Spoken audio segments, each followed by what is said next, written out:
estas masacres. Pero ¿qué están haciendo las autoridades? ¿Qué deberían hacer? Más bien, saludo con gusto a David Saucedo, especialista en seguridad. David, muy buenos días. ¿Qué tal, Liz? Qué gusto saludarte a ti, al auditorio, a tus órdenes. Muchísimas gracias, David. Preguntarte, ¿qué han hecho las autoridades o qué deberían hacer las autoridades ante este tipo de masacres? Ya platicábamos sobre lo que ocurrió este fin de semana allá en Guanajuato. Entran sujetos armados a una fiesta familiar, disparan a diestra y siniestra, 6 personas murieron. ¿Qué deben hacer las autoridades ante esto? Bueno, lo que ha fallado es la estrategia que se ha diseñado por parte de la Guardia Nacional para enfrentar al crimen organizado. No nos cansaremos de insistir en este tema. El error de fondo consiste en combatir masivamente al crimen organizado.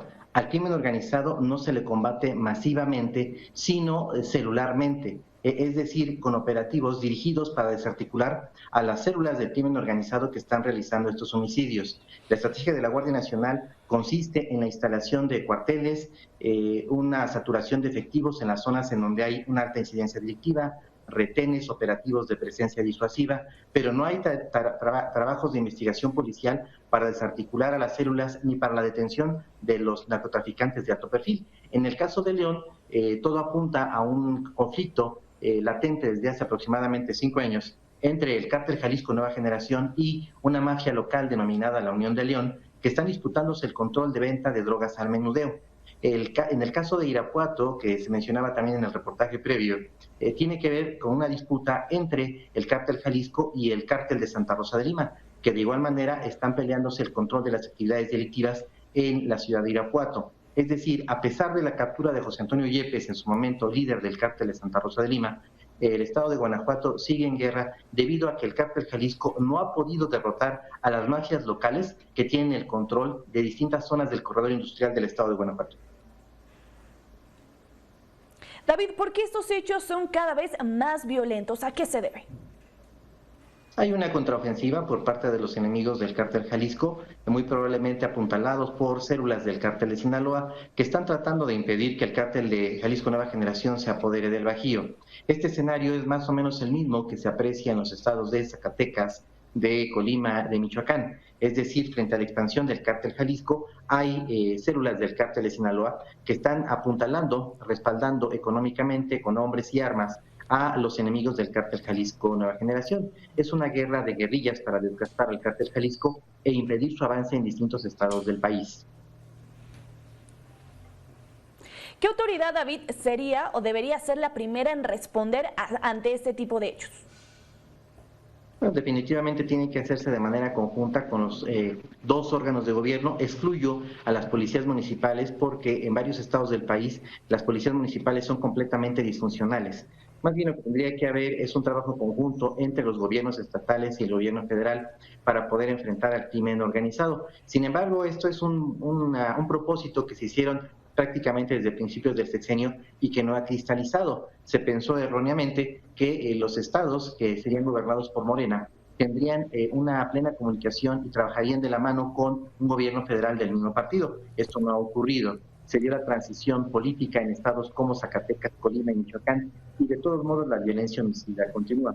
En el caso de Guanajuato hubo un periodo incluso de profundo enfrentamiento político entre el gobierno federal y el gobierno del estado. Después hubo una tregua para poder enfrentar juntos a las mafias dedicadas a la extracción de combustible de los ductos de Pemex, pero se mantiene esta misma tónica. Lo que tenemos es una guerra civil entre dos organizaciones de macrocriminalidad, el Cártel Jalisco y el Cártel de Sinaloa, que están disputándose el control del territorio en varias zonas del país. ¿Qué tendría que hacer la autoridad? Destinar más recursos, hombres, modificar la legislación, avanzar en la legalización de algunas drogas, pero me parece que esto no va a ocurrir ya en ese sexenio. El presidente Andrés Manuel no puede destinar más recursos al combate al crimen organizado debido a que casi todo el presupuesto que puede manejar de manera libre lo destina a los programas federales, a los grandes proyectos de infraestructura, de modo que me parece que esta será ya una asignatura y tarea pendientes para el siguiente sexenio.